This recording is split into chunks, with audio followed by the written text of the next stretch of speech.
नमस्कार दोस्तों, एक बार फिर से स्वागत है आपका मेरे चैनल फॉर्म ज्ञान में।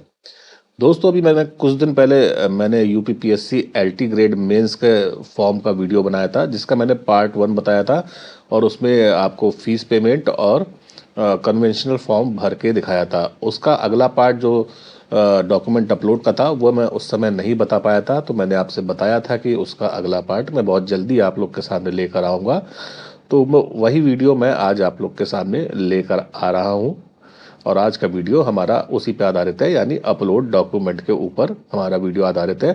आप लोग के कई सारे कमेंट मुझे मिले जिसमें से आप लोग ने रिक्वेस्ट की कि बहुत जल्दी मैं उस पार्ट को लेकर आऊँ, तो आज का वीडियो हमारा उसी पे आधारित है। और दोस्तों आप लोग ने मेरे वीडियो को बहुत प्यार दिया, उसके लिए बहुत बहुत धन्यवाद। बहुत आप लोग ने सहयोग दिया मुझे, ऐसे ही मुझको दोस्तों प्यार देते रहिए। आप लोग का प्यार और आशीर्वाद से ही मैं भी आगे बढ़ूंगा और मैं आप लोग की भी मदद कर पाऊंगा।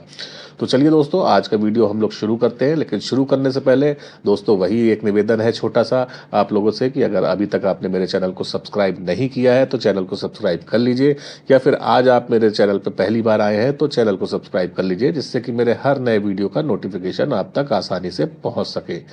तो चलिए दोस्तों देखते हैं पार्ट सेकंड, यानी अपलोड डॉक्यूमेंट। हम लोग को डॉक्यूमेंट कैसे और क्या क्या अपलोड करने हैं। तो दोस्तों जो पार्ट सेकंड है अपलोड डॉक्यूमेंट का, तो ये हमारा तभी खुलेगा जब हम अपना कन्वेंशनल फॉर्म वाला पार्ट सबमिट कर देंगे। तो यहाँ पर देखिए आप कैंडिडेट फॉर्म स्टेटस पे दिखा रहा है file information under detailed application form, तो इस पर ग्रीन टिक है, यानी कि हमने अपना कन्वेंशनल फॉर्म यहाँ पर सबमिट कर दिया है। अब इसके बाद अपलोड डॉक्यूमेंट्स में क्रॉस लगा हुआ है, तो हमको करना क्या है, अब हमको यहाँ पर ये click here to upload document वाले पार्ट पे जो रेड कलर की पट्टी पे दिया हुआ है इस पर क्लिक करना है। तो हम आगे अपलोड डॉक्यूमेंट वाला हमारा जो पोर्शन है वो यहाँ पर ओपन हो जाएगा। तो चलिए इस पर हम लोग क्लिक करते हैं। तो दोस्तों देखिए यहाँ पर हमारा डॉक्यूमेंट वाला पोर्शन, अपलोड डॉक्यूमेंट वाला पोर्शन यहाँ पर स्टार्ट हो गया है और यहाँ पर हमको कई सारे डॉक्यूमेंट दिखा रहा है। जैसे कि यहाँ पे देखिए हाई स्कूल मार्कशीट दिखा रहा है, हाई स्कूल सर्टिफिकेट दिखा रहा है, इंटरमीडिएट मार्कशीट दिखा रहा है, इंटरमीडिएट सर्टिफिकेट दिखा रहा है, ग्रेजुएशन मार्कशीट दिखा रहा है, graduation degree, PG marksheet, post graduation degree, essential qualification marksheet, essential qualification degree certificate, NOC from employer certificate. इसके नीचे और भी डॉक्यूमेंट हैं, वो भी हम देख लेते हैं। यहाँ पर दोस्तों caste certificate, EWS certificate, OBC certificate, मतलब जो भी कास्ट सर्टिफिकेट होगा वो भी है। डिपेंडेंट और फ्रीडम फाइटर सर्टिफिकेट और physically handicapped certificate, ex army certificate, skilled player certificate, experience certificate, O level certificate, preferential qualification certificate, essential qualification certificate BEd और essential qualification certificate BEd, essential qualification marksheet BEd और essential qualification BEd degree oblique certificate. तो इतने document यहाँ पर 24 document दे रहा है। इसमें जो आप पे लागू होते हैं वो आपको लगाने हैं, जो लागू नहीं होते हैं वो आपको छोड़ देने हैं। अब यहाँ पर मैं एक चीज़ और बताता हूँ कि यहाँ पर कुछ चीज़ें मैंडेटरी लिख रहा है और कुछ चीज़ें यहाँ पर ऑप्शनल लिख रहा है। तो शुरुआत की 5 जो चीज़ें थी वो यहाँ पर मैंडेटरी लिख रहा है, मैं आपको दिखाता हूँ। तो दोस्तों देखिए यहाँ पर हाई स्कूल मार्कशीट क्या लिख रहा है, मैंडेटरी है। हाई स्कूल सर्टिफिकेट यहाँ पर क्या लिख रहा है, मैंडेटरी है। इंटरमीडिएट मार्कशीट क्या लिख रहा है, मैंडेटरी है। और इंटरमीडिएट सर्टिफिकेट यहाँ पर क्या लिख रहा है, मैंडेटरी है।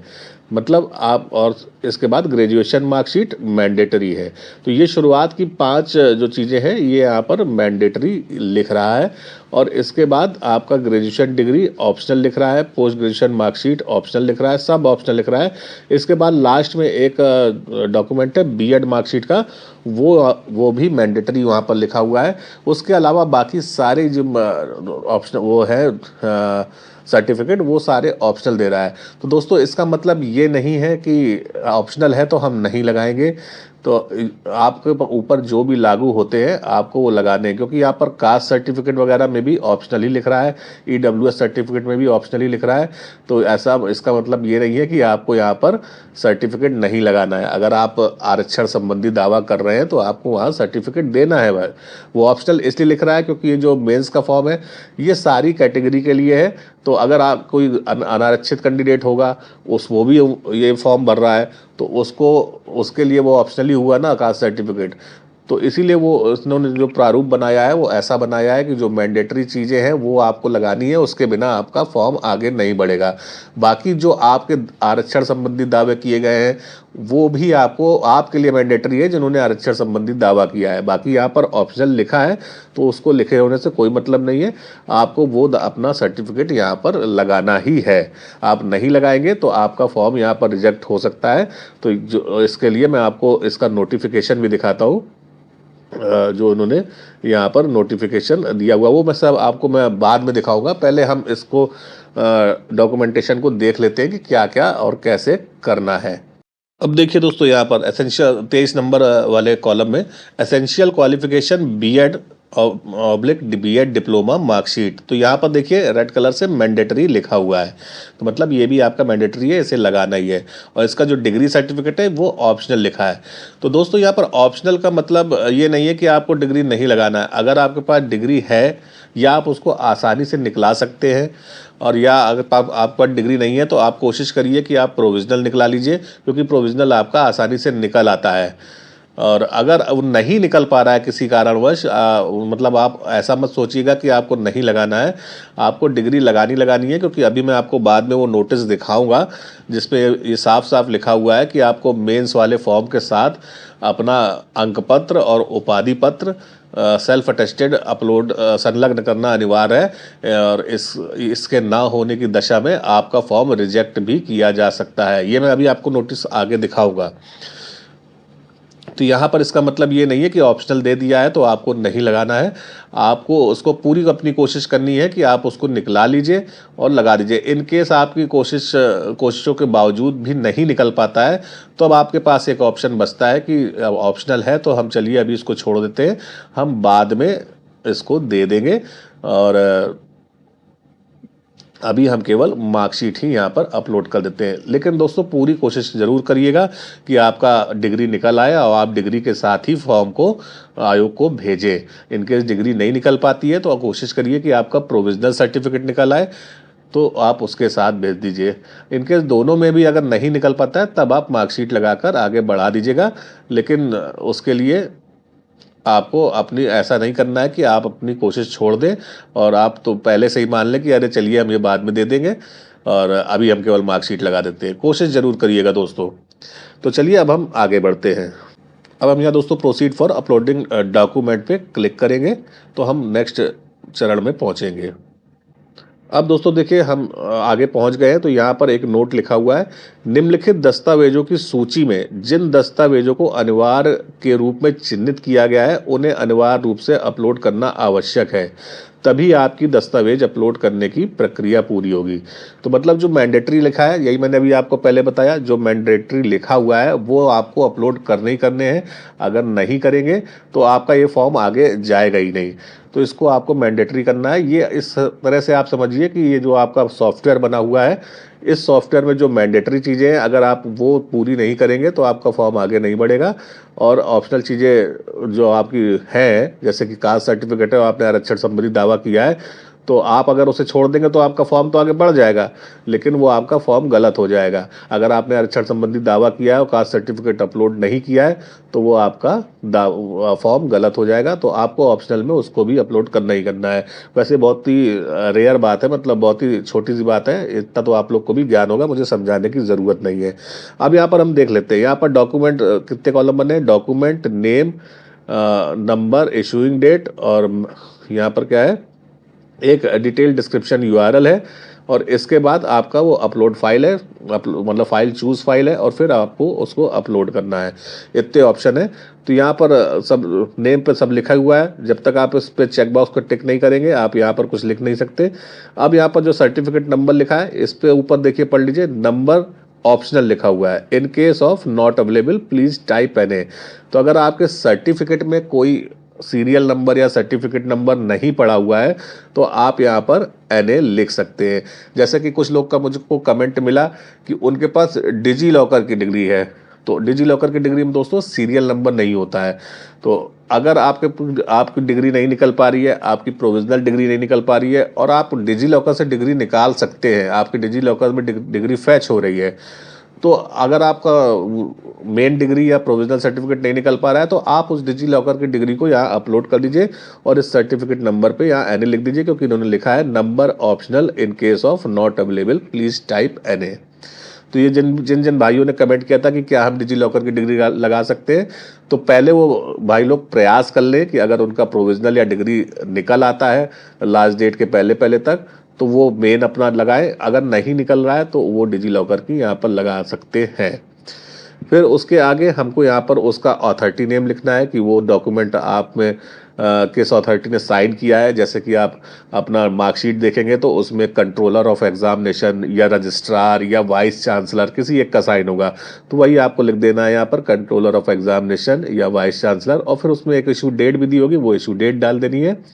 और यहाँ पर कह रहा है डिटेल डिस्क्रिप्शन यूआरएल, तो ये यूआरएल पे आपको एनए कर देना है, क्योंकि बाकी यूआरएल ये डिजी लॉकर से ही आप यूआरएल डाल सकते हैं, तो ये इसका यूआरएल सर्च करना आपको थोड़ा सा दिक्कत आएगा, ये ऑप्शनल भी है। तो यहाँ पर आपको केवल एनए लिख देना है और कुछ करना नहीं है।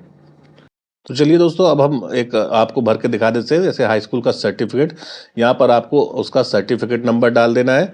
अब एक चीज़ दोस्तों यहाँ पर देख लीजिए, यहाँ जो ऊपर वाला है हाई स्कूल मार्कशीट लिखा हुआ है, हाई स्कूल मार्कशीट में मैंने एक सर्टिफिकेट नंबर डाला हुआ है और यहाँ पर सेक्रेटरी यूपी बोर्ड डाला है और यहाँ पर 6/6/2011 उसकी डेट डाली हुई है। ये सब दोस्तों एक अनुमानित मैंने सब चीज़ें डाली हैं, उसमें आप ये किसी भी कैंडिडेट से मैच नहीं करती है। यहाँ पर एनए लिख दिया है। ठीक है दोस्तों, अब सर्टिफिकेट में मैंने सर्टिफिकेट नंबर अलग डाला है। अब ये केस मैंने इसलिए अलग अलग डाला है क्योंकि अभी कुछ लोगों ने मुझे कमेंट किया कि क्या हाई स्कूल और इंटर की भी डिग्री निकलती है, एक कमेंट ये हो गया। और क्या हाई स्कूल और इंटर की डिग्री हम कहाँ से लाएं। तो दोस्तों, जो यूपी बोर्ड होता है तो उसका जो हाई स्कूल और इंटरमीडिएट की मार्कशीट होती है, तो ये 2009 के पहले वाले अगर कैंडिडेट होंगे तो उनका हाई स्कूल की मार्कशीट और हाई स्कूल का सर्टिफिकेट, पहले जान लीजिए हाई स्कूल का सर्टिफिकेट होता क्या है। तो 2009 के पहले वाले छात्र ये जानते होंगे कि हाई स्कूल का जो सर्टिफिकेट होता है, एक हम लोग को मार्कशीट मिलती थी और एक सनद मिलती थी जिसको हम लोग सनद कहते थे, तो उसी को हाई स्कूल का सर्टिफिकेट कहते हैं। इंटरमीडिएट के केस में भी यही चीज़ लागू होती है। 2009 के बाद से क्या हुआ दोस्तों कि यूपी बोर्ड ने क्या किया कि वो जो दोनों चीज़ों को कंबाइन कर दिया, मतलब वो एक ही में हो गया।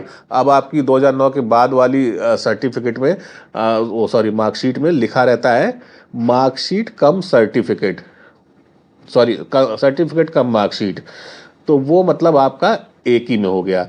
तो अगर 2009 के बाद वाले आप कैंडिडेट हैं तो आपको इन दोनों सीरियल नंबर में सेम सीरियल नंबर ही डालना है, जो कि सर्टिफिकेट नंबर होगा। वो आपका मार्कशीट का जिस रो में आपका रोल नंबर होता है, उस रोल नंबर की सीधे बिल्कुल लास्ट में जाके देखिएगा सर्टिफिकेट नंबर दिया होगा, सर्टिफिकेट नंबर बाकायदा लिखा होगा, उसके नीचे एक नंबर लिखा होगा, वो आपको यहाँ पर डालना है।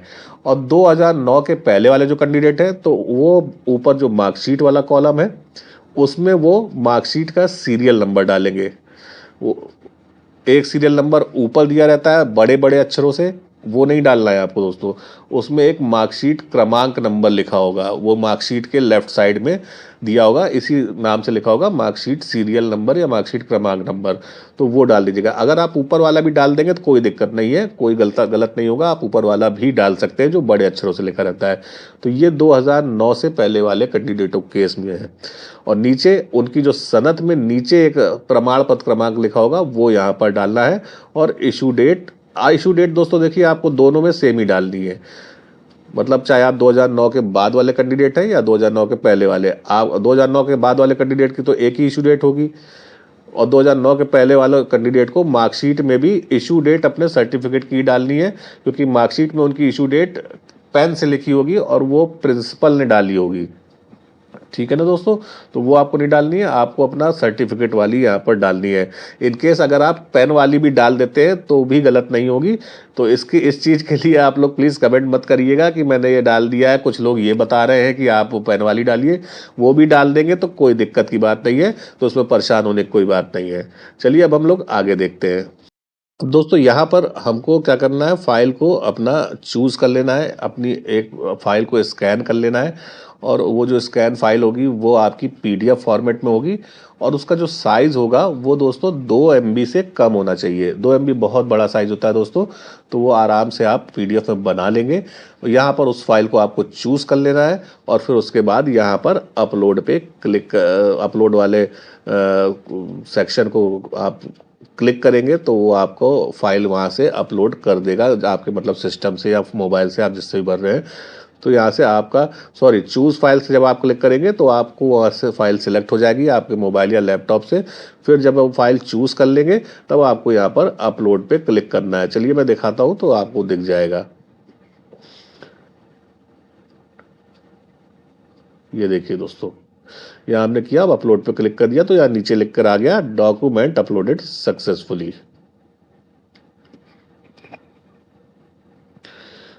तो दोस्तों इसी तरह से आपको सारे अपना जितना भी मैंडेटरी है और जितना भी आपका ऑप्शनल जो आप पे लागू हो रहे हैं वो आपको यहाँ पर लगा देना है। और आपको जो ग्रेजुएशन का सर्टिफिकेट लगाना है तो वो ग्रेजुएशन का सर्टिफिकेट जो होगा आपका, ग्रेजुएशन की जो मार्कशीट लगाना है वो ग्रेजुएशन की मार्कशीट आपको 3 साल की एक PDF फाइल बनाकर लगाना है दोस्तों। 3 साल की एक PDF फाइल बना लीजिएगा। आपकी 3 मार्कशीट है, 3 साल की एक PDF फाइल बना लीजिएगा और उसको 2 MB से कम की साइज में बनाइएगा PDF और उसको अपलोड करना है। इसी तरह PG की दोनों साल की, अगर सेमेस्टर है तो 4 सेमेस्टर, ग्रेजुएशन में अगर सेमेस्टर है तो आपको 6 मार्कशीट, आपके 6 सेमेस्टर हो जाएंगे, 6 मार्कशीट पूरी लगा के एक PDF बना लेनी है और उसको अपलोड करना है। डिग्री तो सिंगल होगी तो वो सिंगल ही फाइल में बनेगी। तो ऐसे आपको मार्कशीट लगानी है तो सारे ईयर की मार्कशीट लगानी है, सारे सेमेस्टर की मार्कशीट लगानी है अगर सेमेस्टर है तो, और डिग्री अगर आपके पास उपलब्ध है तो लगा दीजिए। मैंने डिग्री के बारे में बता दिया है, या तो डिग्री लगा दीजिए या तो प्रोविजनल लगा दीजिए। अगर वो भी नहीं है तो डिजी लॉकर से कोशिश करिए, डिजी लॉकर वाली लगा दीजिए। इनकेस तीनों में से कोई भी आपके पास नहीं हो पा रहा है तब आप मार्कशीट लगा दीजिए, डिग्री को फिर जाने दीजिए। तो दोस्तों एक चीज़ मैं यहाँ पर आपको और बता दूं कि ग्रेजुएशन की मार्कशीट और ग्रेजुएशन की डिग्री, यहाँ पर ग्रेजुएशन की मार्कशीट में आपका जो इशू अथॉरिटी जो नेम होगा तो वो आपका कुछ अलग होगा। वो आप देखिएगा कि आपकी मार्कशीट के नीचे एक साइन बना होगा, डिजिटल साइन टाइप का होगा, मतलब कि वो प्रिंटेड साइन होगा। तो वहाँ पर वो किसका साइन है वो देख लीजिएगा, उसमें लिखा होगा रजिस्ट्रार होगा या कंट्रोलर ऑफ एग्जामिनेशन होगा या वाइस चांसलर होगा, तो वो आपको यहाँ पर लिखना है। डिग्री में भी देख लीजिएगा कि वो किसका नाम लिखा है, वो उसके हिसाब से आप यहाँ पर डालेंगे। वो आपको अपनी मार्कशीट में देख के लगाना है, ग्रेजुएशन में भी PG में भी। और मैंने आपको मार्कशीट के लिए अपलोड के लिए बताया ही कि आपको सारे ईयर सारे सेमेस्टर की मार्कशीट अपलोड कर देनी है। एक किसी कैंडिडेट का मेरे पास कमेंट आया था, उन्होंने कहा था कि उनके पास ग्रेजुएशन की सेकेंड ईयर की मार्कशीट नहीं है, उसकी फ़ोटोकॉपी है। तो पहले तो ये चीज़ें गड़बड़ नहीं होनी चाहिए। मैं आप लोग से एक बहुत ही हम्बली निवेदन रिक्वेस्ट करना चाहता हूँ कि आप लोग थोड़ा सा अपने डॉक्यूमेंटेशन के लिए थोड़ा सा सीरियस हो जाइए, क्योंकि ये सब छोटे मोटे एग्ज़ाम में तो चल जाती है सब चीज़ें। मतलब कि अगर आपको प्री केवल देना है, उसके बाद आपका सिलेक्शन नहीं होता है प्री में, तब तक तो चल गया। लेकिन अब आप क्या हुआ, आपका प्री में सिलेक्शन हो गया है, अब आप मेंस में आ गए, इसके बाद आपका सीधे DV होगा। तो आप लोग को थोड़ा सा सीरियस हो जाना चाहिए। आपके पास मार्कशीट नहीं है तो उसको पता करिए, नहीं मिल रही है, नहीं मिल रही तो क्या कर, अगर नहीं मिलती है तो आप उसकी सेकंड कॉपी निकलाइए। तो अब खैर इतना टाइम नहीं है क्योंकि आपका मेंस आ गया। ये बातें आप लोग के दिमाग में होनी चाहिए कि हमारे पास नहीं है तो हम क्या करें। तो ये पहले से ही उसको आपको करना चाहिए। मेरा निवेदन है, आप लोग माने ना माने ये आपका काम है, मेरा काम है आप लोग को समझाना। तो अगर आपके पास मार्कशीट नहीं है तो आप फोटोकॉपी है उसकी, तो वो फोटोकॉपी ही सेल्फ अटेस्टेड करके आप लगा दीजिए, क्योंकि उसने सारे ईयर की मार्कशीट लगाने को कहा है तो आपको वो लगाना है, अपलोड करना है और साथ में भेजना भी है आयोग को। तो यहाँ पर ये हो गया। अब आगे देखते हैं क्या है। अब दोस्तों ये जो 9वें और 10वें नंबर कॉलम में एक चीज़ आ रही है, essential qualification marksheet optional, essential qualification degree certificate optional. अब यहाँ पर एक बात दिमाग में आती है कि अगर ये एसेंशियल क्वालिफिकेशन मार्कशीट और डिग्री यहाँ पर अपलोड करने को कह रहा है तो इसके आगे ये ऑप्शनल क्यों लिखा हुआ है। तो दोस्तों यहाँ भी वही बात आ जाती है कि ये जो सॉफ्टवेयर बना है ये सारे कैंडिडेट्स के लिए सेम सॉफ्टवेयर बना है। तो इसीलिए यहाँ पर इस पार्ट को, जो एसेंशियल क्वालिफिकेशन वाला पार्ट है, इसको ये पे ऑप्शनल रखा गया है। एक एसेंशियल क्वालिफिकेशन हमारी ऊपर थी ग्रेजुएशन वाली, और एक एसेंशियल नीचे थी बीएड वाली। अब एक एसेंशियल ये है 9 एंड 10 नंबर पे, जो इसमें ऑप्शनल लिखा है। तो ये किसको भरना है ये मैं आपको बताता हूँ। अब जैसे अभी फॉर्म आया है किस किस सब्जेक्ट का, आपका आया है इंग्लिश का, होम साइंस का, बायोलॉजी का, और संस्कृत का, और कॉमर्स का। ये 5 सब्जेक्ट के फॉर्म अभी चल रहे हैं। तो इन 5 सब्जेक्ट वालों को इनमें से 9th और 10 में कुछ भी नहीं भरना है, ये इनको छोड़ देना है। ठीक है। अब इसके आगे इसमें भरना किसको है, जो जिस भी सब्जेक्ट में आपका कॉम्बिनेशन आता है। जैसे आपका हिंदी का सब्जेक्ट का आएगा अभी मेंस का फॉर्म, उसमें एक कॉम्बिनेशन है कि आपका इंटरमीडिएट में संस्कृत होना चाहिए एक सब्जेक्ट। तो अब कुछ कैंडिडेट क्या कहें, जिनका इंटरमीडिएट में संस्कृत नहीं था और वो हिंदी से ही उन्होंने भरा है, उन्होंने संस्कृत एक सब्जेक्ट से इंटरमीडिएट कर लिया है। तो अब उनका एसेंशियल ये बनता है, उनका एसेंशियल क्वालिफिकेशन यहाँ है, उनको यहाँ फिल करना है अपना इंटरमीडिएट का जो संस्कृत है सिंगल सब्जेक्ट से, जो एकल सब्जेक्ट है, वो इसमें आपको फिल करना है 9th में उसकी मार्कशीट और 10th में उसका सर्टिफिकेट। ठीक है। ऐसे ही सोशल साइंस वाले कैंडिडेट, उनका कॉम्बिनेशन अगर उन्होंने सिंगल सब्जेक्ट से बनाया है, कई लोगों का मेरे पास कमेंट आया था सिंगल सब्जेक्ट के लिए कि मैं कहाँ फिलअप करूँ उसको। तो एक तो मुझसे थोड़ा सा वीडियो में जो पहला पार्ट मैंने बनाया था उसमें थोड़ा सा गड़बड़ हो गई थी, मैंने आपको उसी वीडियो में बताया भी था, और उसकी वजह से कई कैंडिडेट्स को दिक्कत हुई है। मैं इसके लिए माफ़ी चाहता हूँ कि मैंने वो एनी अदर वाले पार्ट में बीएड फिल कर दिया था बाद में, और आगे जाके देखा कि बीएड अलग से मांग ही रहा था, क्योंकि मैं भी पहली बार ही उस फॉर्म को खोल रहा था, उस फॉर्म को फिलअप कर रहा था, इसीलिए मुझको भी पता नहीं था कि बीएड आगे मांगेगा।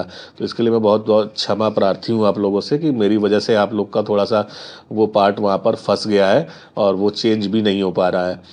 तो अभी फ़िलहाल कॉम्बिनेशन वाले मेंस का नहीं शुरू हुआ है, मैंने अब उस पार्ट को ट्रिम कर दिया है, अब वो पार्ट दिखेगा नहीं पहले वाले वीडियो में। तो अब जो कॉम्बिनेशन वाले कैंडिडेट हैं उनको वहाँ पर जो एनी अदर वाला पार्ट 1 में पार्ट था, क्वालिफिकेशन में एनी अदर था, उनको अपना जो सिंगल सब्जेक्ट का डिटेल है वो उस एनी अदर पे दिखाना है, और अपलोड जो करना है वो 9th और 10th वाले पार्ट में एसेंशियल क्वालिफिकेशन में उसकी मार्कशीट और उसकी डिग्री यहाँ पर अपलोड कर देनी है। ये आपका 9th और 10th केवल कॉम्बिनेशन वाले कैंडिडेट्स के लिए है, कॉम्बिनेशन वाले सब्जेक्ट्स के लिए है। बाकी आपके जितने अभी चल रहे हैं मेंस के फॉर्म, उनका किसी के लिए नहीं है, उनको ये छोड़ देना है एसेंशियल वाला पार्ट। 11वां नंबर आता है एनओसी फ्रॉम एम्प्लॉय सर्टिफिकेट। ये दोस्तों ऑप्शनल दिया हुआ है। कई कैंडिडेट्स का मेरे पास कमेंट आया कि एनओसी नहीं मिल पा रही है और एनओसी लगाना ज़रूरी है क्या। तो दोस्तों अगर आपने जॉब दिखाया है तो नियम तो यही कहता है कि आपको एनओसी लगाना है। इनकेस आपका एम्प्लॉयर एनओसी नहीं दे रहा है या किसी कारणवश एनओसी नहीं मिल पा रही है, तो यहाँ पर एनओसी उन्होंने ऑप्शनल कर दिया है, ऑप्शनल पे डाल दिया, क्योंकि वो सॉफ्टवेयर सबके लिए एक है तो वो मैंडेटरी नहीं कर सकते थे, तो मैंडेटरी कर देते तो जो जॉब नहीं करते हैं उनके लिए भी ये सॉफ्टवेयर फंस जाता, वो आगे कैसे बढ़ते। तो इसीलिए ऑप्शनल किया है। लेकिन आप अपनी एनओसी लगाने की पूरी कोशिश करिए। इनकेस नहीं लग पा रही है तो जहां आपकी एनओसी के लिए मांग रहा था एनी अदर इंफॉर्मेशन में, पार्ट 1 की बात कर रहा हूं मैं, तो वहां पर आपको लिखना क्या है, उसमें नो नहीं करना है दोस्तों। उसमें आपको लिख देना है कि एनओसी हम बाद में देंगे अगले चरण में। मतलब इसको आप इंग्लिश में ट्रांसलेट कर लीजिएगा। दोस्तों मेरी थोड़ी इंग्लिश कमज़ोर है, इसीलिए मैं ये बात बता रहा हूँ कि उसको इंग्लिश में ट्रांसलेट कर लीजिएगा कि NOC will be given at later stage. ठीक है, यूँ कर दीजिएगा और फिर यहाँ पर एनओसी आप छोड़ सकते हैं। लेकिन कोशिश करिएगा कि एनओसी आप अगर मिल जाए तो बहुत अच्छा है, तो आप एनओसी लगा कर ही आगे बढ़ाएंगे। मैं नहीं चाहता कि आपके फॉर्म में कोई इंच भर का भी दिक्कत आए, जिससे कि आयोग को मौका मिले कि वो आपका फॉर्म रिजेक्ट कर सके। हालांकि आयोग इतना निर्दयी नहीं है, वो ऐसा काम नहीं करेगा, वो लेटर स्टेज में आपकी एनओसी ले लेगा। लेकिन फिर भी हम अपनी तरफ से चाहते हैं कि हम अपने फॉर्म को पूरी तरह से कोशिश करें कि उसमें छोटी सी भी गलती ना हो। अब दोस्तों हम आगे चलते हैं। अब यहाँ पर other backward caste caste certificate वाला मैटर आ गया है, तो हम उसको देख लेते हैं। तो अब दोस्तों यहाँ पर अगला जो आता है वो है कास्ट सर्टिफिकेट का। तो यहाँ 12वें नंबर पे ओबीसी का लिए दिया हुआ है, 13वें नंबर पे शेड्यूल कास्ट सर्टिफिकेट एससी के लिए दिया हुआ है, फिर 14वें पे schedule tribe certificate ST candidate के लिए, फिर 15वें नंबर पे इकोनॉमिकली वीकर सेक्शन सर्टिफिकेट मतलब ईडब्ल्यूएस कैंडिडेट के लिए। तो सबसे पहले हम बात करते हैं ईडब्ल्यूएस वीकर सेक्शन के लिए। तो यहाँ पर मैं आपको ईडब्ल्यूएस वीकर सेक्शन को अपना सर्टिफिकेट यहाँ पर लगा देना है, सर्टिफिकेट नंबर यहाँ डाल देना है, और यहाँ पर इश्यूइंग अथॉरिटी जो भी आपके सर्टिफिकेट में दिया हो, वैसे तो तहसीलदारी दिया होगा, और फिर इश्यू डेट यहाँ पर डाल देनी है, और यहाँ पर डिटेल में वही एनए कर देना है, और फिर अपना सर्टिफिकेट अपलोड कर देना है 2 MB के नीचे। अब यहाँ बात करते हैं कि सर्टिफिकेट किस टाइप का आपके पास होना चाहिए, और किस तरह का आपको बनवाना है या मतलब बना हुआ है, और उसके साथ क्या क्या लगाना है। पहले तो हम ईडब्ल्यूएस की बात कर लेते हैं कि सर्टिफिकेट कब का चाहिए। सबसे बड़ा क्वेश्चन जो इस फॉर्म का यही है, जिसके बारे में मुझे कमेंट में ढेर सारे कमेंट मिले हैं, और मेरा कमेंट पढ़ पढ़ के मेरा भी सर घूमने लगा है कि किस डेट का सर्टिफिकेट होना चाहिए। सबसे बड़ा प्रश्न यही है दोस्तों। अब यहाँ पर मैं क्या कर दूं कि जो एलटी का नोटिफिकेशन एडवर्टीजमेंट आया था, जब प्री प्री का फॉर्म आया था जुलाई में, तो उसमें भी कहीं भी सर्टिफिकेट की डेट की जिक्र नहीं है। ओबीसी एससी एसटी कैंडिडेट के लिए कहीं भी सर्टिफिकेट की डेट की जिक्र नहीं है। जिक्र है तो केवल ईडब्ल्यूएस कैंडिडेट के लिए। तो चलिए मैं आपको पहले ईडब्ल्यूएस वाला दिखाता हूँ। तो दोस्तों ये जो मेरे पास जो पीडीएफ खुला हुआ है, तो ये पीडीएफ जो है ना दोस्तों, ये आपका एलटी का क्या कहते हैं, प्री वाला जो फॉर्म आया था, मैं ऊपर आपको दिखा देता हूँ। ये उसका नोटिफिकेशन है, ऊपर पढ़िएगा आप तो यहाँ आपको दिखाई देगा। उत्तर प्रदेश लोक सेवा आयोग सहायक अध्यापक प्रशिक्षित स्नातक श्रेणी पुरुष महिला शाखा परीक्षा 2025 कब आया था? 28/7/2025 को फॉर्म स्टार्ट हुआ था, 28/8/2025 तक उसकी लास्ट डेट थी। ठीक है दोस्तों, यहाँ तक तो आपको याद ही होगा। 4/9 तक आपको करेक्शन करना था उसमें। तो अब जब ये आया था तो मैंने इसको बारीकी से पढ़ा, जब मेंस का फॉर्म आया कि क्या कहीं डेट दिया हुआ है, क्योंकि मैं इनकी हेल्पलाइन में फोन करता रहा, लेकिन फोन पहली बात तो मिलना ही बड़ा मुश्किल था, एंगेज टोन जाती रही, फोन उठा नहीं, और फिर एक आध बार 2 बार 3 बार रिंग भी गई तो फोन उठा नहीं, वैसे तो बिजी ही बताता रहा। और दिक्कत ये भी है कि मेरे पास मुझे इतना टाइम नहीं मिल पाता है कि मैं अपना वीडियो भी बनाऊंगा। आपने मेरे वीडियो को सुना भी होगा कि पीछे से कितनी आवाजें आती रहती, तो बड़ी मुश्किलों से मैं अपना वीडियो बना पाता हूँ। आज संडे है इसलिए मैं थोड़ा सा इत्मीनान से वीडियो बना पा रहा हूँ। तो मुझे थोड़ी दिक्कत होती है, मेरे पास समय की थोड़ी कमी है, इसलिए मैं आप लोग से कहता हूँ कमेंट में कि कांटेक्ट करिए हेल्पलाइन से। तो यहाँ हेल्पलाइन से भी मेरी कोई बात नहीं हो पाई, तो मैंने इसको फिर देखना चालू किया कि शायद इसमें कहीं दिया हो। तो मुझे इसमें एक ईडब्ल्यूएस के लिए मिला, तो मैं वो ईडब्ल्यूएस कैंडिडेट वाले अब यहाँ पर ध्यान दें। ये जो मैंने ऑरेंज कलर से आपको इसको किया हुआ है, जूम मैंने कर दिया है, हाईलाइट किया हुआ है, इधर पर देखिए, पढ़िए क्या लिखा हुआ है। ईडब्ल्यूएस श्रेणी के अभ्यर्थियों द्वारा उनकी श्रेणी का प्रमाण पत्र कार्मिक अनुभाग के कार्यालय ज्ञाप संख्या 1/2019/4/1/2002 का -2/19 TC सेकेंड दिनांक 18/2/2019 के अनुरूप, ठीक है दोस्तों, आवेदन करने के वर्ष के पूर्व, मतलब आवेदन करने का वर्ष क्या हुआ हमारा, 2025 हुआ, जो जुलाई में फॉर्म आया था 28 जुलाई को, अब चला कब तक, 28 अगस्त तक। ठीक है, आवेदन करने के वर्ष के पूर्व, आवेदन करने के वर्ष के पूर्व वर्ष का ही मान होगा। तब दोस्तों क्या मतलब हुआ कि हमने 2025 को फॉर्म हम आवेदन कर रहे हैं, तो उसका पूर्व वर्ष क्या हुआ, 2024। वैसे ऐसा होना नहीं चाहिए, क्योंकि हम 2025 में जुलाई में कर रहे हैं, तो जो ईडब्ल्यूएस का क्राइटेरिया होता है वो एक फाइनेंशियल ईयर के लिए मान होता है। मतलब कि आपका मान होना चाहिए था फाइनेंशियल ईयर 2025-26 का, मतलब 1 अप्रैल 2025 से शुरू होकर 31 मार्च 2026 तक का आपका सर्टिफिकेट होना चाहिए। 2025-26 का वही मान होना चाहिए था, लेकिन चूंकि इनके जो एडवर्टीजमेंट पे ये दिया हुआ है 1 वर्ष पूर्व, तो यहाँ पर फिर इनके कथनानुसार निकलता है कि आपको 2024-25 का सर्टिफिकेट इस पे लगाना है, मतलब जो कि वित्तीय वर्ष आपका 23-24 होगा। और जो लेकिन जहां ऊपर लिखा होगा वर्ष 2024-25 के लिए मान, जिसके में ये लिखा होगा, तो वो सर्टिफिकेट यहाँ पर आपका वैलिड होगा। तो मैं ईडब्ल्यूएस कैंडिडेट्स के लिए एक थोड़ा सा आग्रह करना चाहता हूं कि वो जरूर से जरूर हेल्पलाइन में कांटेक्ट करने की कोशिश करें। मैं भी कोशिश कर रहा हूं, अगर मुझसे बात हो जाएगी तो मैं तो आप लोग को प्रूफ दूंगा ही, उनकी कॉल में रिकॉर्ड भी कर लूंगा कि उन्होंने मुझे क्या सजेशन दिया है।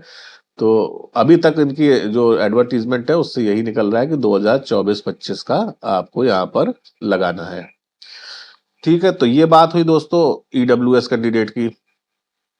अब आती है बात ओबीसी एससी एसटी कैंडिडेट की। तो दोस्तों इस एडवर्टीजमेंट में कहीं भी ओबीसी एससी एसटी कैंडिडेट के लिए किसी भी सर्टिफिकेट के किसी भी डेट का कोई जिक्र ही नहीं है कि किस डेट का सर्टिफिकेट चाहिए। एससी एसटी का मैं मान सकता हूं दोस्तों, एससी एसटी जो वर्ग है, क्योंकि अधिकतर जो भी आयोग हैं तो वो एससी एसटी वर्ग के कैंडिडेट को, यहाँ तक कि हमारा यूपीएससी भी जो है, तो उसने जब अभी आईएएस का फॉर्म आया तो उसने भी एससी एसटी के कैंडिडेट के लिए किसी भी डेट का जिक्र नहीं किया, लेकिन ओबीसी के लिए उसने नया सर्टिफिकेट मांगा 1 अप्रैल 2025 के बाद का। ऐसे ही आपका यूपी पुलिस में भी 1 अप्रैल 2025 के बाद का, ऐसे ही रेलवे में भी ओबीसी कैंडिडेट के लिए 1 अप्रैल 2025 के बाद का। ठीक है दोस्तों, ये सर्टिफिकेट मांगे गए थे ओबीसी के लिए। अब ये कह सकते हैं कि जो यूपीएससी है और रेलवे है ये भारत सरकार के अधीन है, तो वो ओबीसी एनसीएल का उनका थोड़ा सा क्राइटेरिया अलग हो जाता है, तो हो सकता है 1 अप्रैल 2025 का, इसीलिए उनका उनसे नया सर्टिफिकेट मांगा गया होगा। लेकिन यहाँ पर ओबीसी एससी एसटी के लिए किसी भी डेट का कोई जिक्र नहीं है। आपको यहाँ पर कोई भी टेंशन लेने की जरूरत नहीं है। बस होना ये चाहिए कि आपका एग्जाम जो भी एडवर्टीजमेंट आया था, आपने जो फॉर्म भरा था, उसके पहले का सर्टिफिकेट आपके पास होना चाहिए। बस इतनी सी बात आप लोग याद रखिएगा।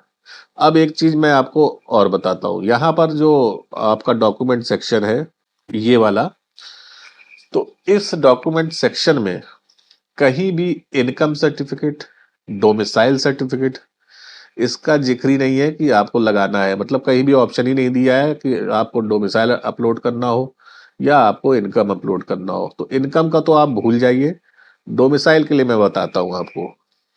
अब डोमिसाइल सर्टिफिकेट के लिए हम आते हैं इसके मेंस वाले नोटिफिकेशन पर। ये नोटिफिकेशन है दोस्तों जो 24 फरवरी को आया था। अब इसमें यहाँ पर क्या लिखा हुआ है मैं वो आपको दिखाता हूँ जी। इसके जो 2 पेज का एडवर्टीजमेंट था, मैं थोड़ा सा जूम कर देता हूँ। इसका जो दूसरा पेज है, ये देखिए, दूसरे पेज के चौथे वाले आपके पॉइंट में ये वाला पॉइंट, ठीक है ना, इसको दोस्तों पढ़ते हैं हम लोग। मैं थोड़ा इसको अंडरलाइन कर देता हूँ आप लोग के लिए। तो इसमें क्या लिखा है दोस्तों, चौथे नंबर को पढ़िए। इसके अतिरिक्त आरक्षण के दावे के संबंध में प्रस्तुत अभ्यर्थियों के जाति प्रमाण पत्र डिजिटल प्रारूप में भी स्वीकार किए जाएंगे, परंतु उसके साथ निवास प्रमाण पत्र आवश्यक है। समझ गए दोस्तों। अब यहाँ क्या कह रहा है कि डिजिटल प्रारूप में भी स्वीकार किए जाएंगे। जो लिखा हुआ है डिजिटल प्रारूप में भी, तो ये में जो है ना दोस्तों, ये बहुत सी वही बात छुपी हुई है, इसको समझिए। जो हम लोग के पास कास्ट सर्टिफिकेट रहता है, मैं उसको भी आपको दिखा देता हूँ।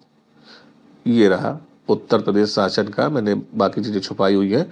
तो ये जो कास्ट सर्टिफिकेट है जो हम लोग ई डिस्ट्रिक्ट से या जन सेवा केंद्र से बनवाते हैं, ये हम लोग का डिजिटल सर्टिफिकेट कहलाता है।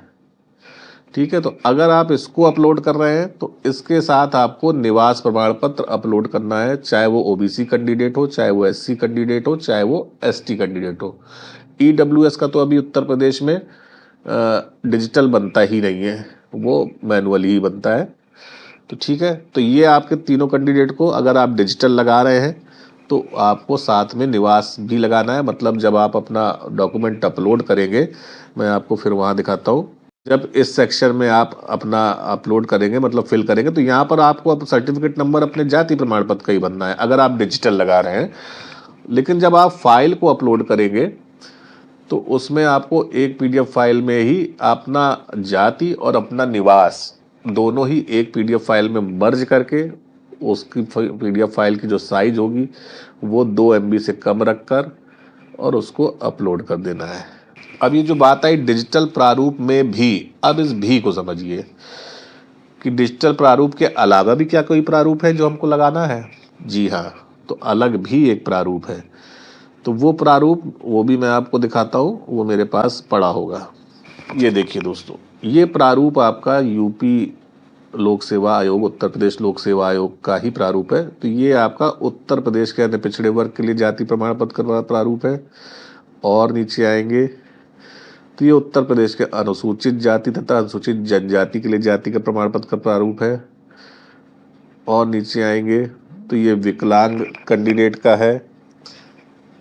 इसके और नीचे आएंगे, मतलब कई सारा दिया हुआ है, डिसेबिलिटी सर्टिफिकेट, मतलब सारे प्रारूप ये आपको इनकी वेबसाइट पे मिल जाएंगे। वो अभी मैं बता देता हूँ कि कहाँ से आप डाउनलोड कर सकते हैं।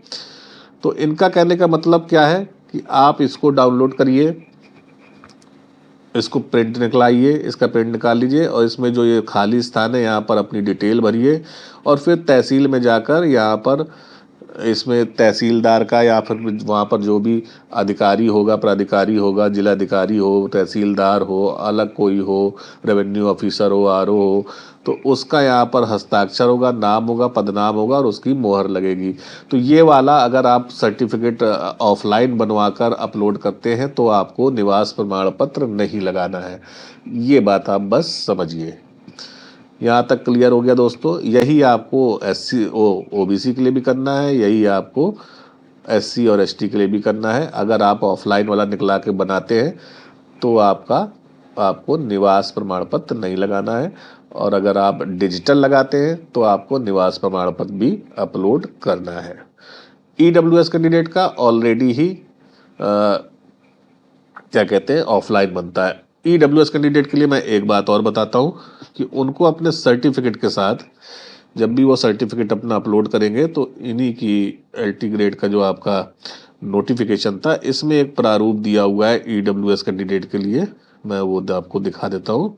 देखिए सारे प्रारूप इसमें भी दिए हैं, अन्य पिछड़ा वर्ग, SC ST, ये रहा आर्थिक EWS वालों का। तो ये इसी प्रारूप में बनता ही है EWS, उसमें कोई बहुत ज़्यादा करने की ज़रूरत नहीं है, आपका डिजिटल बनता ही नहीं है। अब ये जो प्रपत्र 2 दिया है, आर्थिक रूप से कमजोर वर्ग के लाभार्थी स्वयं घोषणा पत्र, इसका स्वयं घोषणा पत्र है जो स्वयं घोषणा करते हैं। ये दोस्तों कब होता है, जब आप EWS बनाते हैं तो ये फॉर्म आपसे भरवाया जाता होगा स्वयं घोषणा पत्र का। तो ये फॉर्म अगर आपके पास है तो ठीक है, आपको इस फॉर्म को भी साथ में अपलोड कर देना है EWS सर्टिफिकेट के साथ। ठीक है, नहीं है तो इसको आपको देख लेना है। मैं देख लेता हूँ कि उस फॉर्म सेट में है कि नहीं है उस स्वयं घोषणा पत्र का। यहाँ पर ढूंढ लेते हैं, अगर यहाँ पर होगा तो बहुत अच्छी बात है। तो दोस्तों इसका प्रारूप यहाँ नहीं दिया है, अपने वेबसाइट में इनकी EWS स्वयं घोषणा पत्र का प्रारूप नहीं दिया है। और ये आपके पास मेरी ख्याल से होगा, नहीं भी होगा तो आपको कोई दिक्कत नहीं है, आप सिंगल ही अपलोड कर दीजिएगा EWS का। लेकिन होगा अगर ये आपके पास स्वयं घोषणा पत्र का तो आप दोनों ही साथ में एक PDF फाइल में मर्ज करके इसको लगा देंगे। और अगर आप चाहते हैं तो प्रपट 2 को आप किसी साइबर कैफे में जाके टाइप भी करा सकते हैं। ये इसका पूरा प्रोफार्मा यहाँ पर दिया हुआ है, ये देखिए। तो इसको टाइप करा कर भी यहाँ उसमें कुछ करना नहीं, बस इतना टाइप कराने के बाद आपको यहाँ बस अपना हस्ताक्षर कर देना है, जिस भी कैंडिडेट का स्थान डाल देना है, दिनांक डाल देना है। दिनांक वही डालना है जिस दिनांक का आपका EWS सर्टिफिकेट बना है उसके 1 आध 2 दिन पहले की या 3 दिन पहले की या 1 हफ्ते पहले की दिनांक यहाँ डाल देना है। ठीक है दोस्तों, तो ये आपका स्वयं घोषणा पत्र हो जाएगा, ये EWS सर्टिफिकेट के साथ लगा देना है। तो दोस्तों ये हो गई आपके कास्ट सर्टिफिकेट की बात। अब इसमें कोई भी क्वेश्चन हो तो आप मुझसे पूछ लीजिएगा। यहाँ पर कास्ट सर्टिफिकेट का मैटर मैंने क्लोज कर दिया है। निवास प्रमाण पत्र की टेंशन लेने की जरूरत नहीं है, अगर आप डिजिटल लगाएंगे तो ही आपको निवास लगाना है। डेट कहीं किस दी नहीं गई है कि किस डेट का लगाना है, तो आप कोई भी निवास प्रमाण पत्र जो आपके पास अवेलेबल हो वो आप लगा दीजिएगा। तो दोस्तों लगभग मैंने सारा डॉक्यूमेंट बता दिया आपको, जो अपलोड करना है। मैंने हाई स्कूल बताया, इंटर बताया, ग्रेजुएशन बताया और आपका एसेंशियल क्वालिफिकेशन बता दिया। बीएड भी वैसे ही आपको लगाना है, बीएड जो सबसे नीचे दिया हुआ है एसेंशियल क्वालिफिकेशन में 23 और 24 नंबर पे, तो बीएड भी आपको वैसे ही लगाना है कि उसकी सारी मार्कशीट लगा देनी है जितने भी ईयर की है एक पीडीएफ फाइल में, और डिग्री है तो डिग्री भी अपलोड कर देनी है। तो ये हो गया। बाकी इसके बाद जो बाकी दिया हुआ है आपका वो सेक्शन जो बचा है, स्वतंत्रता संग्राम सेनानी के आश्रित हो गया, और एक्सपीरियंस सर्टिफिकेट हो गया, ओ लेवल सर्टिफिकेट भी एक दिया हुआ है। तो ये सब जो अगर आपके पास है, लागू होता है तो आप लगाइए, नहीं तो ये छोड़ दीजिए, सब ऑप्शनल है। अगर आपका लागू होता है, जैसे आपने एनसीसी किया है, प्रादेशिक सेवा में नौकरी की है प्रादेशिक सेना में, तो वो सब आप वहां पर अगर आप पे लागू होते हैं, आपके पास है वो सर्टिफिकेट, तो आप उसको लगाइए। नहीं तो बाकी इतना आप अपलोड करके मेरे ख्याल से उसमें डॉक्यूमेंट को अपलोड करके यहाँ पर फिर आपको सबमिट पे क्लिक कर देना है। और जब सबमिट ये फॉर्म हो जाएगा तब मैं आगे बताता हूँ कि अब आगे आपको क्या करना है। दोस्तों जब आप इसको सबमिट पे क्लिक करेंगे तो यहाँ पर आपका एक कुछ इस तरह का पेज खुल जाएगा, जहाँ पर आपके डॉक्यूमेंट दिखाएगा, उस पर टिक लगा होगा ग्रीन कलर का कि क्या क्या आपने अपलोड कर दिया है। तो इसको भी एक बार चेक कर लीजिएगा कि आपका कोई छूट तो नहीं गया है। यहाँ पर देखिए और भी चीजें दे रहा है, handicap certificate, XRB certificate, skill player certificate, experience certificate, O labour certificate, preferential qualification certificate. Preferential वही है आपकी प्रादेशिक सेना में अगर नौकरी की हो, सेवा की हो, या फिर एनसीसी पर सर्टिफिकेट हो, तो ये सब वही है। अगर ये आपके पास लागू होता है तो वही लगाइए, नहीं तो बाकी कैंडिडेट के लिए लागू नहीं है। अब इसके बाद आपको क्या करना है, जब आप यहाँ पर आ जाएंगे तो सब एक बार चेक कर लेंगे कि हाँ हमारा क्या क्या डॉक्यूमेंट लग गया है और ऐसा तो नहीं कोई डॉक्यूमेंट छूट रहा हो। फिर इसके बाद यह लिख रहा है, required document has been uploaded successfully on the OTR server, now proceed for further steps. तो यहाँ पर हम फिर go to print documents and application form पर क्लिक करेंगे। तो चलिए हम इस पे क्लिक करते हैं। तो दोस्तों इसके बाद आपका ये सेक्शन खुल जाएगा जहाँ से आपको कुछ अपने फॉर्म्स डाउनलोड करने होंगे। तो यहाँ पर देखिए लिखा हुआ है, click here to download conventional form. जो आपने फॉर्म पार्ट 1 जो मैंने वीडियो बनाया था वो फॉर्म जो भरा होगा, तो वो आपको यहाँ से डाउनलोड कर लेना है। इसको आप जब क्लिक करेंगे तो 4 पेज का एक फॉर्म डाउनलोड हो जाएगा। फिर इसके बाद आएगा, click here to download post preference sheet. तो जो एक प्रो पोस्ट प्रेफरेंस शीट थी, एक पोस्ट हम लोग ने सिलेक्ट की थी पार्ट 1 में, तो वही एक शीट ही दिखाई देगी जिसमें एक ही पोस्ट दी होगी, तो वो आपका डाउनलोड हो जाएगा। इस ये 2 पेज का होगा। इसके बाद यहाँ पर कह रहा है, click here to download your uploaded documents. इसके पहले एक और चीज कह रहा है, click here to download category sub category certificate format PDF. तो ये जो फॉर्मेट है ये वही फॉर्मेट है जो अभी मैंने आपको दिखाया कि क्या क्या है। तो इसको आपको नहीं डाउनलोड करना है, लेकिन अगर इस प्रोफार्मा में आपको बनवाना है कास्ट सर्टिफिकेट, तो आप इसको डाउनलोड कर सकते हैं। उसका प्रिंट निकाल के आप उस पर अपना सर्टिफिकेट बनवा सकते हैं। अब यहाँ पर click here to download your uploaded documents. तो जो अपलोडेड डॉक्यूमेंट्स हमने डॉक्यूमेंट अपलोड किए तो उसकी एक चेकलिस्ट निकलेगी। तो वो लगभग आपका 3 पेज का होगा, वो डॉक्यूमेंट निकलेगा। इसके बाद अगला जो सेक्शन है, प्रिंट एड्रेस स्लिप। तो इसमें ये आप जब आप प्रिंट करेंगे तो ये इस तरह से आपको एक एड्रेस स्लिप निकल आएगी A4 कागज पे। तो उसको आपको काट के उसमें बाकायदा बना होगा कि कहाँ से आपको कट करना है। तो इस एड्रेस स्लिप को आपको काट के अपना जो डॉक्यूमेंट जो आप अभी प्रिंट निकालेंगे, ये सब कन्वेंशनल फॉर्म और प्रेफरेंस शीट और अपलोडेड डॉक्यूमेंट्स की चेकलिस्ट, ये सब तीनों बाकायदा सारे डॉक्यूमेंट्स जो भी आपने अपलोड किए हैं उसकी फोटो कॉपी सेल्फ अटेस्ट करके, दोस्तों याद करिए रखिएगा, सेल्फ अटेस्ट करके ही लगाएंगे फोटो कॉपी। और उसको इसी फॉर्म के पीछे इसी सीरियल नंबर पे आप फॉर्म लगाएंगे। पहले कन्वेंशनल फॉर्म लगा देंगे 4 पेज का, फिर आप पोस्ट प्रेफरेंस शीट लगा देंगे 2 पेज की, फिर उसके नीचे आप ये चेकलिस्ट लगा देंगे डॉक्यूमेंट अपलोड वाली 3 पेज की। मतलब कितना हो गया, 4 2 6 3 9 पेज ही हो गया। फिर उसके बाद अपने डॉक्यूमेंट सीरियल बाय सीरियल, पहले हाई स्कूल, फिर इंटर, फिर ग्रेजुएशन, फिर आपका पीजी है तो पीजी, एसेंशियल क्वालिफिकेशन अगर है, अभी तो फिलहाल वो आया नहीं है उन सब का फॉर्म सिंगल सब्जेक्ट वालों का, तो मैं उनके लिए भी बता रहा हूँ क्योंकि आगे आएगा तो मैं बार बार तो वीडियो बनाने वाला हूँ नहीं, तो यही वीडियो उनके भी काम आएगा। तो उनको भी फिर उस अपना एसेंशियल क्वालिफिकेशन, उसके बाद अपने दावों संबंधित जो आरक्षण संबंधित दावे हैं उनके सर्टिफिकेट सब लगाकर एक A4 साइज के लिफाफे में आप किसी भी स्टेशनरी की दुकान में चले जाइएगा, उनसे बोलिएगा A4 साइज का लिफाफा हमको दे दीजिए। A4 से बड़ा भी आता है एक कत्थई कलर का, जिसपे अंदर आपकी बैंडेड लगी होती है, जो पट्टी आप बांधते हैं चोट वोट लगने में, वो अंदर से लगी रहती है, जिसको वो थोड़ा सा सुरक्षित रहता है। तो वो आप ले लीजिए तो ज्यादा बेस्ट रहेगा। उसमें सब रख के, सारी चीजों को लगा के उसमें अंदर रख के, और इस एड्रेस स्लिप को उस लिफाफे के ऊपर आपको चिपका देना है, और इसको जाकर आपको जमा कर देना है। जो भी लास्ट डेट आपके अपने अपने सब्जेक्ट की दी हुई है, उस लास्ट डेट के पहले आपको आयोग के कार्यालय नंबर, सॉरी आयोग के कार्यालय में जाकर गेट नंबर 3 पर पूछताछ काउंटर होगा, वहां आपको जमा कर देना है, अगर आप बाई हैंड जमा कर रहे हैं तो। और दोस्तों, कई कमेंट आए कि क्या हम स्वयं जाके जमा करें। आपको स्वयं जाने की जरूरत नहीं है, आप किसी भी से भी भिजवा सकते हैं। बस वहां पर जो रिसीविंग देंगे, तो उस रिसीविंग को आप अपने पास सुरक्षित रखेंगे, अगर आप बाई हैंड जमा कर रहे हैं। इन केस अगर आप स्पीड पोस्ट कर रहे हैं, याद रखिएगा स्पीड पोस्ट ही करिएगा, रजिस्टर्ड डाक से मत भेजिएगा, स्पीड पोस्ट करिएगा। स्पीड पोस्ट कर रहे हैं तो उसकी जो रिसिप्ट आपको मिलेगी, उस रिसिप्ट को संभाल कर रखिएगा जब तक कि आपका एडमिट कार्ड ना आ जाए, क्योंकि वही आपका प्रूफ है कि आपका फॉर्म वहां पर पहुंच गया है। ठीक है, इनकेस अगर भविष्य में दिक्कत होती है तो वो रिसिप्ट आपके काम आएगी, तो उस रिसिप्ट को आप लोग को संभाल के रखना है दोस्तों। तो ये सब आपको लगा देना है और फिर इसको भेज देना है। एक चीज और मैं भूल जाऊंगा, क्योंकि मेरे फोन पे फोन आ रहा है तो थोड़ा सा दिमाग डाइवर्ट हो जाता है। ये जो आप फॉर्म निकालेंगे, click here to download conventional form, इसके हर पेज में नीचे देखिएगा अभ्यर्थी का सिग्नेचर लिखा होगा, तो इसके हर पेज में आपको अपना सिग्नेचर करना है, और जहां जहां स्थान और डेट मांगा है, वहां वहां स्थान और डेट भी आपको डालना है। स्थान आपको अपना वही जो आपका एड्रेस है परमानेंट, वही आप स्थान डाल दीजिएगा, अपना परमानेंट एड्रेस की जिला। ठीक है, और साइन कर दीजिएगा।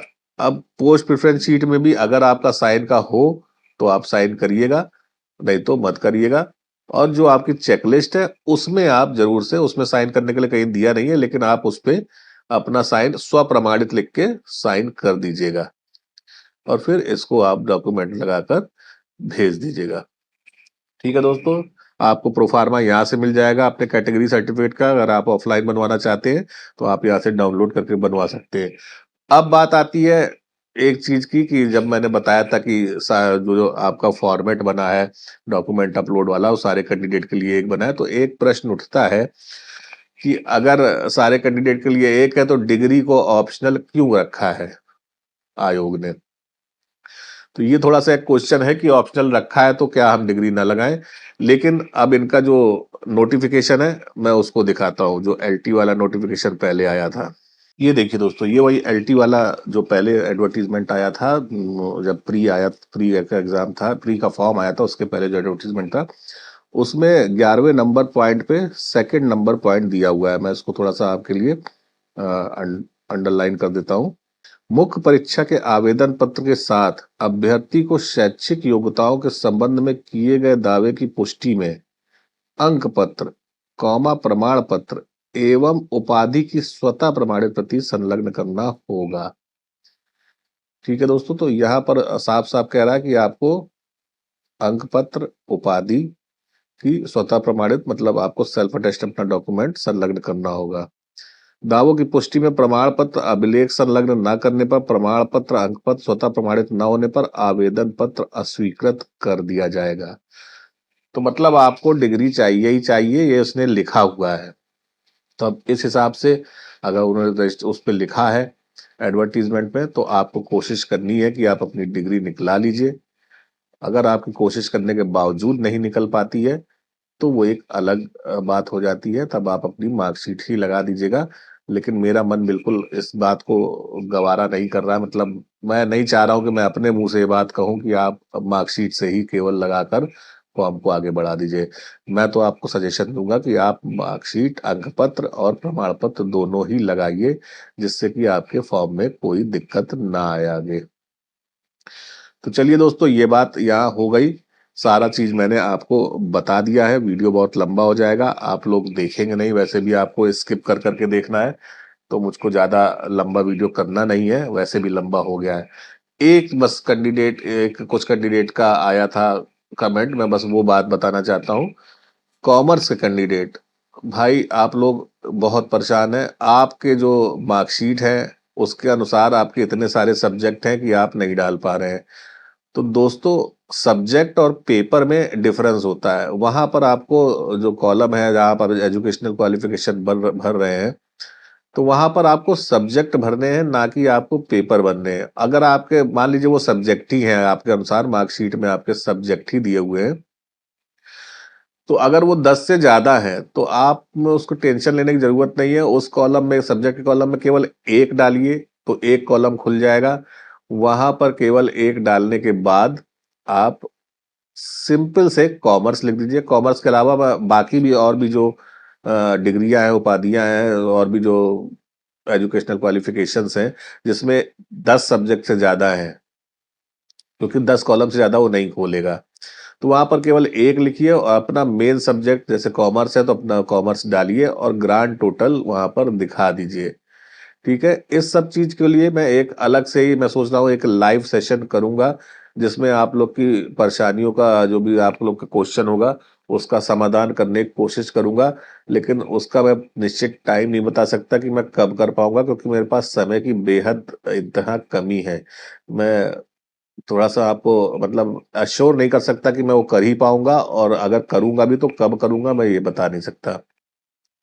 तो यहाँ पर आपको सारा काम कर लेना है। एक चीज और दिखाना चाहता हूँ कि ये जब आप सब कर लेंगे तो उसके बाद, तो देखिए दोस्तों, यहाँ पर जब आप फाइनल सबमिट कर लेंगे तो यहाँ पर ये एक ऑप्शन आपका ब्लिंक हो रहा है, proceed to modify details in detailed application form and update uploaded documents. ये आपका ऑप्शन आ रहा है। कुछ कैंडिडेट्स का कमेंट आया था कि उनके में ऑप्शन नहीं आ रहा है, तो मैं उनको बताना चाहता हूँ, अगर उन्होंने फॉर्म साइबर कैफे में भरवाया है तो साइबर कैफे वाले ने आपका जो ये एक मॉडिफिकेशन का ऑप्शन था वो यूज ऑलरेडी कर लिया है, इसीलिए वो ऑप्शन नहीं आ रहा है। क्योंकि फॉर्म भरने में समय लग रहा है, कम से कम 2 से ढाई घंटा लग जा रहा है डॉक्यूमेंट अपलोड करने में, फाइनल सबमिट करने में। तो ये अगर आपके में ऑप्शन नहीं दिखाई दे रहा है तो इसका मतलब है कि आपका जो ये सिंगल आपको चांस मिला है मॉडिफिकेशन का, ये ऑलरेडी यूज्ड हो चुका है, इसलिए वो अब आपको नहीं दिखा रहा है वहां पर। ठीक है दोस्तों, अगर आपने यूज नहीं किया है तो ऐसे ही वो ब्लिंक होते हुए आएगा। तो आप यहाँ फाइनल सबमिट करने के बाद भी अगर आपको लगता है कि कुछ आपका गड़बड़ हो गया है तो आप उसको मॉडिफाई कर सकते हैं। एक चीज और मैं बताना चाहूंगा, बार बार चीजें बढ़ रही है मेरे दिमाग में, बार बार आ रहा है कि वो जो पार्ट एनी अदर वाला था जहाँ एजुकेशनल क्वालिफिकेशन बननी थी, जो मेरी गलती की वजह से कुछ कैंडिडेट ने बीएड भर दिया है उसमें। तो अगर आपने बीएड भर दी भी दिया है तो उसमें कोई दिक्कत नहीं है। और इनकेस अगर आप उसको हटाना चाहते हैं, वो असल में जब तक वो सेव एंड ड्राफ्ट उसमें आप कुछ और नहीं करेंगे वो नहीं हटेगा। अगर उसमें आप उसको हटाना चाहते हैं तो उसमें कोई आप अपनी एक्स्ट्रा क्वालिफिकेशन लगा दीजिए, या तो ओ लेवल हो, या तो आपका सी टेट हो, यूपी टेट हो, कुछ भी हो, वो आप एक उसमें एक्स्ट्रा क्वालिफिकेशन लगा दीजिए अगर आप बीएड हटाना चाहते हैं। अगर आपके पास नहीं भी एक्स्ट्रा क्वालिफिकेशन, आपने उसमें बीएड डाल दिया है तो भी उससे कोई प्रॉब्लम नहीं है, क्योंकि बीएड आपकी एलिजिबल क्वालिफिकेशन है, वो आपने 2 जगह डाल दिया, उससे कोई लेना देना नहीं है, उससे कोई फर्क नहीं पड़ेगा आपके फॉर्म में। और ये जो हमारा जो एक्स्ट्रा क्वालिफिकेशन का जो सर्च करेक्शन का था, इसमें हम लोग बहुत परेशान थे। हमारे ही एक सब्सक्राइबर ने इसमें बहुत हमारी मदद की, मैं उनको धन्यवाद कर देना चाहता हूँ। तो उनको बहुत बहुत धन्यवाद जो उन्होंने ये मदद की कि इसमें हम क्या कर सकते हैं कि ये हमारा करेक्शन हो जाए, मतलब अदर क्वालिफिकेशन हम ऐड कर सकते हैं, जिससे कि वो बीएड वहां से हट जाएगा और अदर क्वालिफिकेशन आपकी दिखाने लगेगा। तो दोस्तों, बस इतना ही मैं रखना चाहूंगा आज के वीडियो में।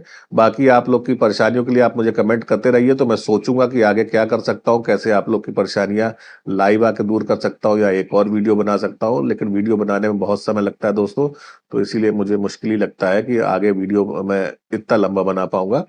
तो चलिए, अब बाकी बातें बाद में की जाएंगी। आज के लिए बस इतना ही। आप लोग अच्छे से फॉर्म भरिए, वीडियो को अच्छे से देख के फॉर्म भरिए। आप लोग कमेंट ऐसे ऐसे करते हैं जो मैंने वीडियो में ऑलरेडी बताए हुए हैं, फिर भी कमेंट करते हैं। और मुझे अच्छा नहीं लगता कि मैं किसी का कमेंट का रिप्लाई ना करूं, इसलिए मैं रिप्लाई जरूर करता हूं। क्योंकि अभी मेरे पास थोड़ा सा समय निकालता हूं रिप्लाई करने के लिए, भले मैं रात में करूं, थोड़ा टाइम लग जाए रिप्लाई करने का। और कोशिश करता हूं कि हर 2-3 घंटे में मैं चेक करता रहूं कि इसके किसको क्या कमेंट आया, किसको किसको क्या दिक्कत आई है। तो अच्छे से वीडियो देखिए, अगर आप वीडियो देख के ही करेंगे तो आपको इतनी दिक्कत नहीं आएगी, और अच्छे से आप अपना फॉर्म भरिए। कोई गलती प्लीज मत करिएगा। अगर आप अच्छे से फॉर्म भर लेंगे तो मुझे भी खुशी होगी और आपको भी खुशी होगी, और मेरे इस वीडियो को भी अपना पहले जैसा प्यार दीजिएगा। चलिए अब मिलता हूँ आपको से आगे किसी अन्य वीडियो के साथ। तब तक आप अपना बहुत ख्याल रखिएगा। बहुत बहुत धन्यवाद दोस्तों।